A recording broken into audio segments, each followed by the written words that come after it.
just to let everyone know that I am recording this session just so I can post it for those who couldn't attend later, and it can be used also as a reference tool for the people attending today.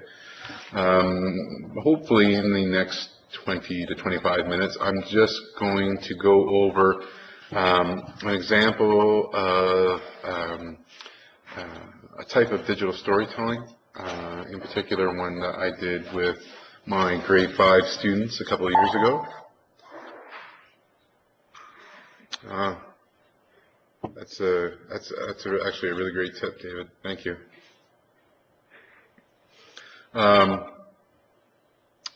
So most likely tomorrow I'll have the recording converted and I'm going to be uploading it to my website. And for those of you who might not know, if you go to, I'll just type it into the chat window here, markbates.ca. That's my professional blog that I use. And what you're seeing right now is going to be, this post isn't published yet, it's just still in draft, but I'm going to use it for the majority of this session. So anything I talk about today, like student examples, links to other sites, links to documents, all of it will be contained within this post. So there's no need to be writing anything right now unless you want to, or and you can always contact me later on, because mainly what this session, my intent was for this session, was to kind of introduce and show a sample of something that I had done. And if you want to find out how to do it, like get into the details and kind of maybe implement it in your classroom, then you could contact me or one of the other technology mentors in our district to give you a hand. So let's take a look. So you know what I did with my students really is no different than what many people have been doing and are doing right now when it comes to having students maybe doing creative writing or writing of any sort. I use pretty traditional methods, you know, modeling, instruction, giving occasional mini lessons. I try to make it as cross-curricular as I can. And in this example, and it's pretty easy to integrate art into literacy. Where I guess the shift comes is at the end is thinking of what are we going to do with the final product. And I chose, instead of the traditional, like maybe pencil and paper, I wanted to go to a digital medium, which, funny enough, has an option of being a print medium. And we'll go into what that service is about in a few moments. But basically, this idea of a digital publishing, there are many different variations on this, and some of you maybe have already experimented with things like PhotoStory or Movie Maker, or maybe another online service. And I kind of note at the end of my blog post for tomorrow, I kind of mention what some of those extensions or modifications of this activity could be, so that you could maybe appeal to the interest of different students in your classroom. So some might not be interested in creating a digital book or a print book, but maybe the idea of animating their books or creating MP3 audiobooks, maybe that interests them. So basically, once you get the raw materials from them, like the writing piece and imagery, if applicable, that gives you, like, that's the gold. That's the stuff that you can then fit into a variety of different services and tools, both installed software and things that are online. Lots of great things. So let's take a look at something that I did. So what you're seeing here on the screen under student samples are there's three that I have here, 3 online books that students in my grade 5 class created, and they were made, 2 of them were made with Smart Notebook, 1 of them was made with Microsoft Publisher. They could have all been made in Publisher, or they could all have been made in Smart Notebook. Really, there wasn't any difference other than the fact that I was using a few as guinea pigs, trying to see which piece of software seemed to have the least amount of learning to use the tools possible, so that I could get them into production as quickly. Smart Notebook tend to fit that profile the best compared to Publisher. Publisher is definitely great for doing some publications, newsletters, and brochures, and greeting cards, and things like that. And some types of stories, definitely ones that maybe a little more heavily reliant on text. Smart Notebook, all the students have had some exposure, most likely by grade 5, to someone using a smartboard. They know how to, they've gone up, they've interacted with it. So using the software, there isn't as much to teach them about the tool. It's more about concepts around text placement, layout, storyboarding, drafting, the traditional sort of issues. So what I thought I'd do is I'd show you what the samples look like, and kind of just basically show you a copy of one of their Smart Notebook files to kind of show you the process we went through. So what I've done here is I've embedded some previews of their books from a service called Lulu.com. And that's included in will be included in tomorrow's posts under the links section. And Lulu is a publishing service that allows you to do one-run prints. So you don't need to, some will require you to have like 20, 50 copies of it before they'll run it. This will actually do individual runs of books that you upload to their site. And they actually have kind of like an Amazon.com feel to them. Now in the free version, you can do all this for basically for free. They have, just like any service, when they have multiple tiered plans, they're going to have another one that you can pay a little bit more and get some features. For example, a student could, or a teacher, or any member of the public could upload their book and have it displayed on Amazon.com, have it converted into an ebook for an iPad or something like that. There are other ways of getting that done. For the intents and purposes with my students, I was interested in them being able to publish the book to the Lulu site, which would give the option to either download for free a digital copy of the book, or those who were interested in having it published as in a hard copy, this would allow their parents to access the site and order the book for them at what I consider to be a pretty good price. So when you look at these samples, it kind of lets you take a preview of the book via the slider, and I can just click through the first couple of pages of the book, and then that was probably about half the book. And if I was to click on the site directly, on the screen directly, it takes me to kind of like their book publishing page, where it gives like all the details about their book and lists the author and the price. Now you'll see here $5.90. That would be the cost of one book, and I think it was around $4 or $5 in shipping. So all in all, about $10, $11 would get you that book sent to your address. And I'll show after I go through the material on the post here, I'll show you, I have printed off some of the hard copies just so you can get an idea of the quality, which I was quite happy with. And I also include in the links a link to the Lulu site as well. And there's a variety of other things that they do print-wise as well that might give you some ideas. I was always thinking like a compilation book of poetry, class poetry, or just best samples of writing assignments that could be packaged for like a year-end sort of celebration. A few ideas. But going back here, so the thing that I want to show in this is there's a variety of methods that the students use to communicate their stories. And we'll take a look at some of the files, so you can, I know it's difficult for you to see on your screen any detail here, but basically we have one student who took digital images with hand-drawn, and that's one of the ones I actually, aesthetically, I prefer the most, and to illustrate her book.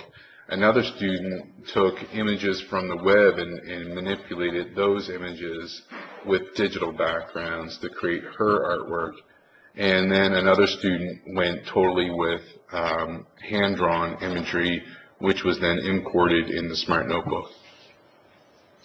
So, literacy connection here, like literacy look-fors, if you take a look through those documents, to the K-5 document, basically, this activity hits the main areas within the look-for documents, and it's very easy to connect to language arts. And so the areas here that this sort of activity addresses, if you look at the document, is ownership and intellectual engagement, reading and viewing, speaking, listening, and language, and writing and representing. And I'll talk about some of the extensions in a little bit. But what I'll do is just bring up an example. And I guess the reason I want to share this particular activity with people is it was the reaction that I got from the students that this is one of those sort of activities that once it's introduced, getting them to work on it is a breeze. Having requests to stay in at recess and lunch and stay after school in order to work on their assignment, that was a common request. So I thought as soon as that started happening that I must be on to something. So again, not that any of this is new. I think versions of this are happening within our schools. I just want to make sure I took the opportunity to share. And I will be able to, in that post, I'll share these files with you as well, so that if you want to demonstrate to your students what a finished product looked like and what a product in progress looked like, you'll have access to the Smart files and the PDF files and the websites as well. So basically, we went through, the normal writing process, and my students, we had a limited number of computers in my classroom, so I had to rely on them using their writer's notebooks, like a standard composition book, to do a fair amount of their drafting and to start storyboarding images, so that when we did have time to rotate them onto computers, they had a focus, and they were being more effective with that time. So by the time we get to the point where they actually started using a computer, they would have about 3/4 of the project already done in either the written form or definitely with the images and stuff. So they would have a good idea of what they were doing. So they weren't necessarily searching for images or inspiration. They already had done that either at home or during class. So here what we're looking at is the title page of their book. Now this one was a neat one because Lindsay, for example, she felt that she had no problems as an author in written form, but she wasn't as confident with her ability to illustrate. So what she did, Riley was a boy in the class who loved to draw, so she basically contracted him to do the artwork for her book.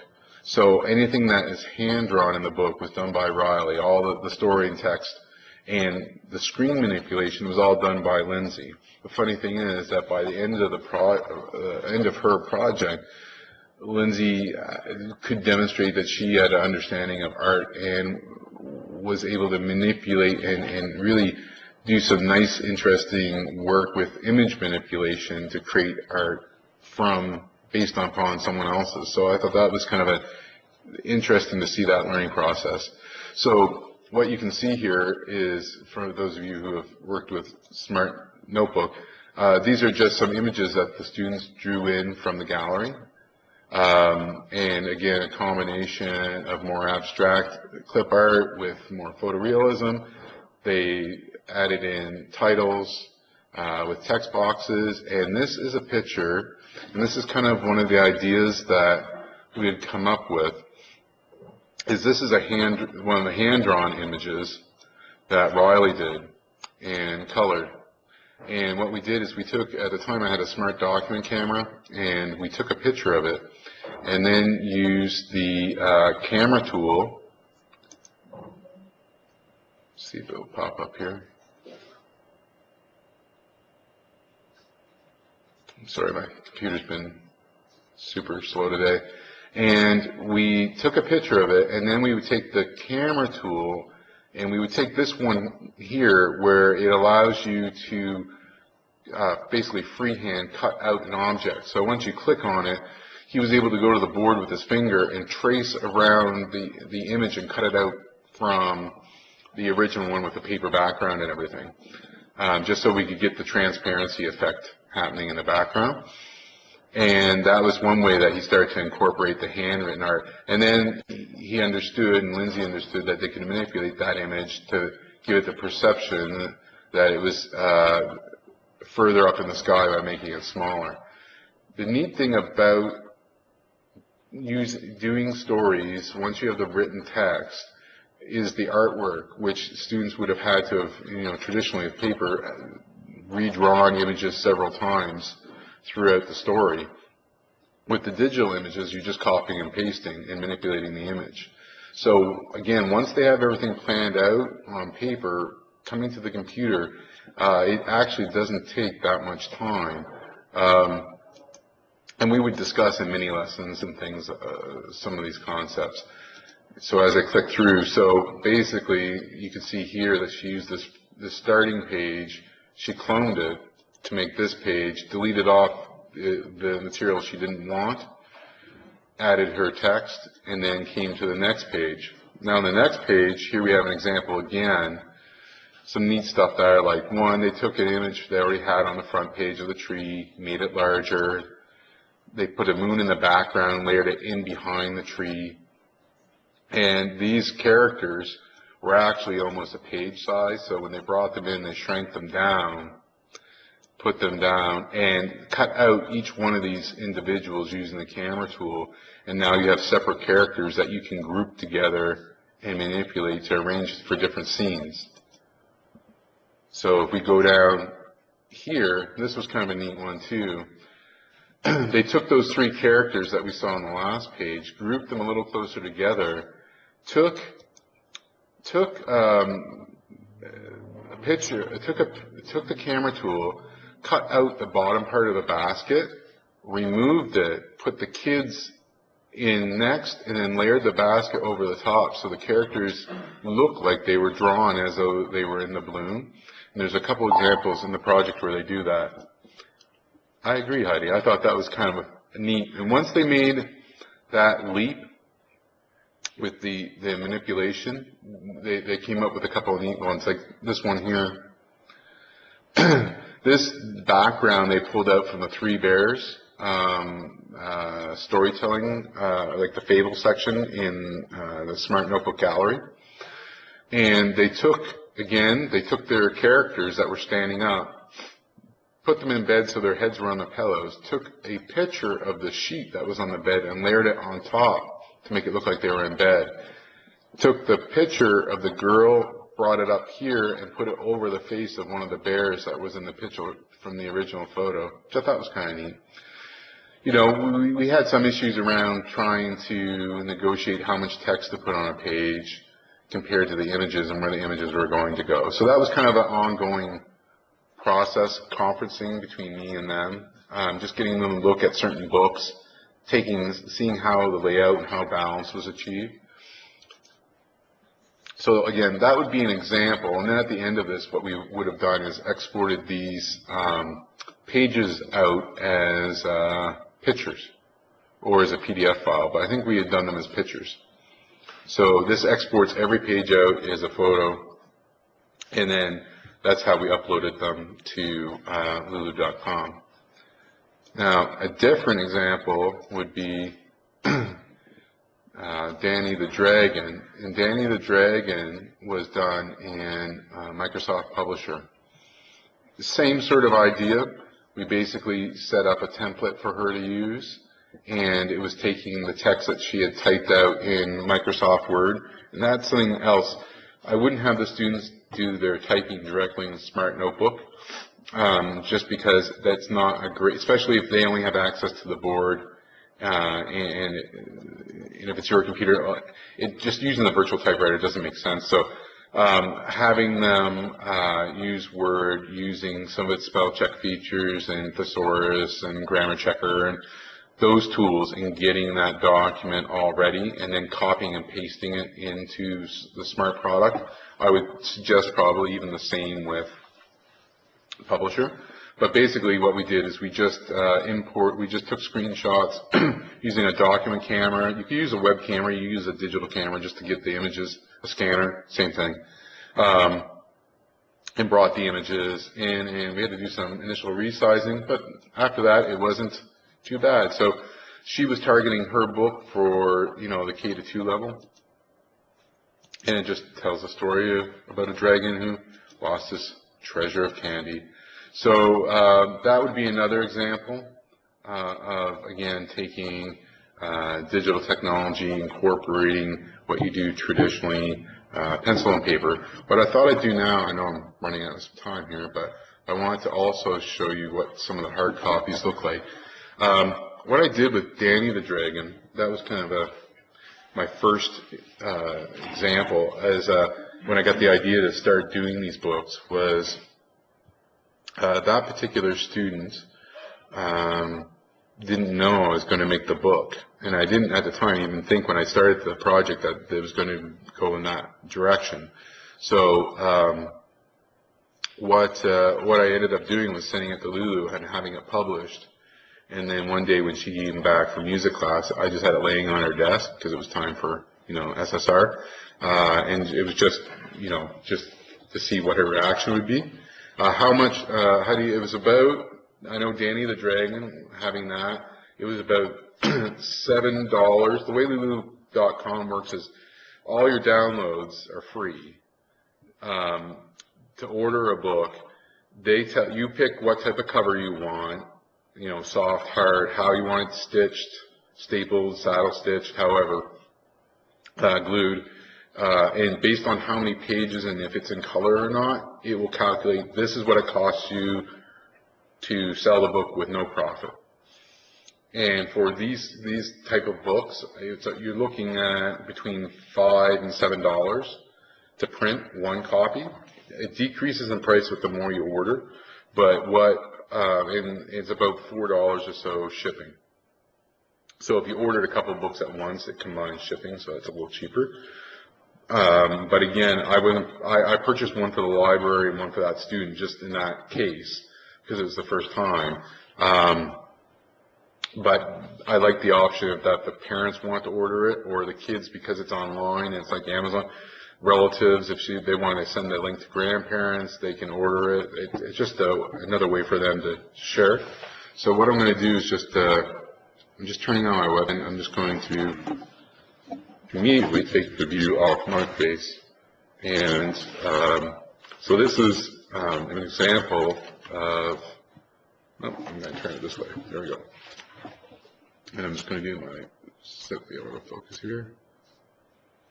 Got a little bit of a glare there, but hopefully everyone can see that. So this is up, and down, and this was a soft cover color book, front and back, and it was a staple stitch. And it's nice, it's glossy, the paper's a nice weight, the cover's a little heavier. As we go inside, again, it's right to the border printing with the color, so you're getting everything there. Some of these that you can order with ISBN numbers, like an author back. So there's, again, the pictures of the characters. And in the back, in this one, Lindsay gave a brief biography about herself, likes and dislikes. She was nice enough to thank people who had helped her writing the book, and she wrote it in the third person. Another example, here's Danny the Dragon. Now this one is a different size. This is more of an 8.5 by 11 book compared to the other one. That's the other thing, that you can do different print sizes. You can also do like comic books and things like that from Lulu. So, but again, same idea. And then what I did is I actually saved, these are the actual drawings that Megan had done for her book. So these are what we had taken Smart Document images of to input into the book. Now you can see how much longer it would have taken her to do the artwork for this book, not going the digital route. But where it was kind of the first time going through it, I probably would have more strongly recommended trying something different. But I'm kind of caught in a catch-22 because I don't want to stifle creativity either. So that's an example, two examples. Another idea that's not necessarily a student creation, but is another idea for schools, is often when they end up doing yearbooks. This is a yearbook that was printed through Lulu.com. And this one was done when I was at Island View School. I would think you could. I think they are a multi-language organization, Lulu, and then obviously doing this, the text and everything is easy enough to do. But this is an example of a yearbook that was done, in this case, a Microsoft Publisher, and then published at Lulu. And the neat thing about that is you don't have to order a bunch of copies with the worry that you're not going to sell and make money, because everything's printed off. Everything's ordered from the site by the parents or the students. The school doesn't, other than putting it up there and setting how much profit you'd want to make, you don't have to. There's no overhead. So again, that's an example of a yearbook that's done. And a few other things. I'm going to put links to this gentleman, Jason Oler. I don't know if you've heard of him. Sorry, Heidi. So, yeah. Basically, you're converting, Heidi, you're converting your book into either images into a PDF document and then uploading the PDF document. They provide you with a template to insert the images into for the upload, and I can always help you out with that. I have copies of the template. So this is Jason Oler. I saw him a couple of years ago at a provincial-sponsored PD event, and he's kind of like one of the gurus from the U.S. on digital storytelling. This is a great book. I'm going to provide you guys with a link to his site. He has a lot of the maps, like the story maps on digital storytelling, a lot of suggestions and ideas on his site and lesson plans. But that's a great book. And this is, when I was talking about composition book before, that's what I was referring to, writer's notebook. And again, this is where they would sketch out characters, do their writing drafts, or just any sort of writing that they felt was important or not important. Okay, wow, okay, so I ran through that fairly quick. There we go. Okay, excuse me. I know the last thing I was just going to mention was about the extensions. Yeah, thanks, Bill. And I'm going to elaborate on this section before great, before tomorrow. She audited the presentation today. Oh, great. This section, I talk a little bit about if you want to create you can use PhotoStory, you could use Audacity, you could use, there's a neat site here that you'll get a link to called FlipSnack. That's where you can create online flipping books, interactive books. And also, I just wanted to mention before I went that I had another idea lately about how you could take one of these books. Let's see, let's go to this page. Some of you might know that with Smart Notebook, one of the upgrades from 10 to 11 was, well, 10 used to have, you could use Smart Recorder and record things that happen on your screen. But now they also have, in the Properties tab for a page, there's also page recording. So you can start recording on a page, and you can move characters or move objects around, and it's recording what's happening on the page. And then if I go back in again, I can tell it to stop recording. And it creates, on that page is now animated. So I can tell it to set back, go back, and I can tell it to play. And now I'm basically, I call this poor man's animation, poor person's animation. And then you could record this with a screen recorder and be making movies that you could add audio to afterwards. So you could, the extension, I guess, on this activity is that you can change it just from a print book to a digital book to an interactive book to a movie. You could record someone reading the book with Audacity and make an MP3 that goes along with the book. Your students could be making these books for the younger grades to be reading, and they could be packaged together. You can publish them online, or you can publish them and just use them within the classroom. But I'm now 5 minutes over, and I'm going to stop now. So I hope there's some ideas that were worthwhile sharing. And if you have any questions, please don't hesitate to contact me. You could print them off as paper copies, yeah, because you're creating a PDF. So yes, you could print them off in-house. Excuse me. The post, I'll send out an email tomorrow with the link to the post, which will contain all the information we talked about today and the video. So everyone have a good afternoon. Hope you have power when you go home, and as do I. And I'll talk to you later.